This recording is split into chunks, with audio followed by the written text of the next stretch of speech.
lovely peaches. It's Tuesday, February 7th, 2023. I am listening currently to the Alec Murdaugh trial. Alec Murdaugh on Emily D. Baker. Was another client that a bit also was conservative tedious testimony happening right now. out of that conservatorship, and this is a payment This back on is that him. conservatorship line. Excuse me, Clayton? Russell was put in charge of. They already convicted Russell for this? But in the meantime, I really just wanted to make a quick little video, like a PSA, public service announcement. Hey guys, just a little editing suggestions. I've just started using TikTok recently. I've been using Instagram for years and YouTube. And there's a few things that sort of annoy the heck out of me. Like I love these platforms. I love looking at this stuff. But then there's some editing mistakes, so to speak, that I see repeatedly. So I decided last night, you know what? Let me make a little video about it today, because maybe somebody will see this video and it will just give them some information that maybe they didn't realize before. And maybe that will help them improve their video editing skills, which in turn will have a better viewer experience. Ultimately, it's all about how you communicate. You know, when you're handwriting, is your writing clear and concise and easy to read? Are your thoughts easy to read and follow, or is it all a jumbled up mess? When I first started doing graphic design stuff, my style was like, throw it all in, throw everything in, every single cute picture and graphic and text and music, just throw it all in. And then I learned, you know, sometimes that's just a jumbled mess. So these are just a few little common things that I've noticed in videos, and I thought, let me make a cute little video to communicate this, and maybe other people will see that and say, oh yeah, those are some good tips. Thank you. Really, the question is, why do y'all use those tiny ass fonts? You take the time to make captions. You take the time to put up these text boxes,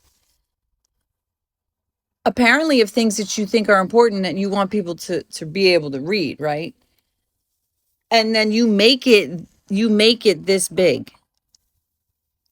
On Instagram, you can zoom in. You can actually like do the pinch zoom on Instagram. But unless I'm doing it wrong, there's no pinch zoom on TikTok. Not that I've been able to do. Okay, so all of those long, tiny little things that you're writing are getting lost. Nobody's reading them. I'm not reading them. I don't know. And then people post entire documents on a TikTok, but it's literally like, who can read size 2 font? I don't know. Maybe I'm just old. I don't know. Then there's another thing people do is they put texts, they put a block of text, but then the block of text goes under like where the reply is.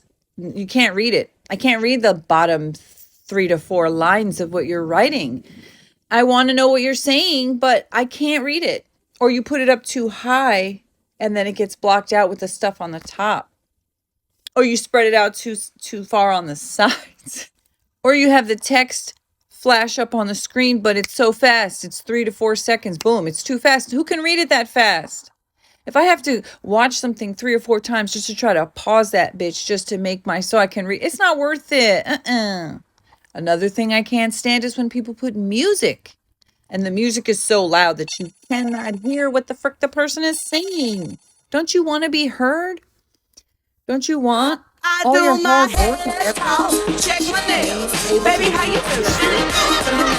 Head talk. Check my The way you communicate is also an expression of how well you want to be heard, how clear you're being, and whether or not you even want people to hear your message. So stop using tiny font. So try to make sure your text is, the font size is large enough to be actually read. Make sure that, you know, you're not spreading it too tall, too wide, too high, too low. Don't make it too tiny. put it in a place where it's noticeable. If the text is too long and it becomes this long thing, break it into sections.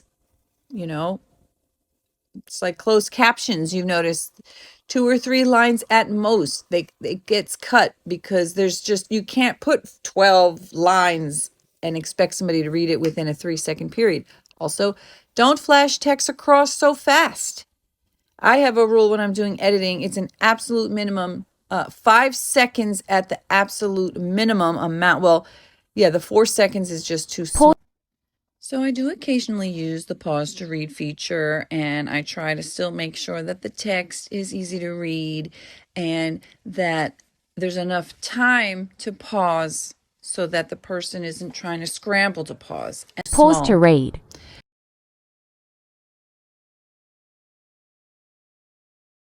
So 5-second minimum for text, and longer is usually a little bit better. If you're going to have a big text box with a picture, you're going to have to zoom in. And then what I did in my YouTube video that I posted yesterday was I wanted to read this document, and at first I just pasted the document like behind me. But then when I watched the video, it was just like, this is so tiny. So I ended up doing this, and I zoomed in and I screenshotted it so that you could actually, hopefully, follow along.